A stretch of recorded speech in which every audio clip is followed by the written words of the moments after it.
এটা আমার কি হলো? আমার ছেলেটা তো গাছ হয়ে গেল। এখন কিভাবে আমি ঠিক করব? তোমাকে চীনে যেতে হবে। ওইখানে একটা ময়না পাখির ডিম আছে। হইটা এনে দিতে পারলেই সে ঠিক হয়ে যাবে। ঠিক আছে, আমি এখন চীনে গেলাম। চলে আসবো শীঘ্রই। চীনের এত বড় শহরে আমি ময়না পাখি কোথায় পাবো? জঙ্গলের দিকে যাই। তুই আমার কিছু করতে পারবি না। তোকে মেরে তারপর যাব।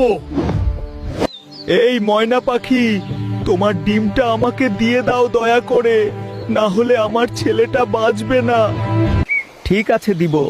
জঙ্গলের মাঝে একটা সুন্দর সাদা ফুল আছে, ওইটা আমায় এনে দাও। বলে, এত বড় জঙ্গলে সাদা ফুল কোথায় পাবো? বন্ধুরা, লাইক সাবস্ক্রাইব করে প্লিজ আমাকে হেল্প কর। আরে এই তো, আমি সাদা ফুল পেয়ে গেছি। তাড়াতাড়ি ফুলটা নিয়ে যাই। এই নাও ময়না পাখি, তোমার সাদা ফুল নিয়ে এসেছি আমি।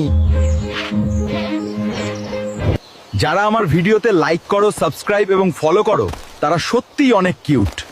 তোমার কিউট নামটা কমেন্ট বক্সে লিখে দাও।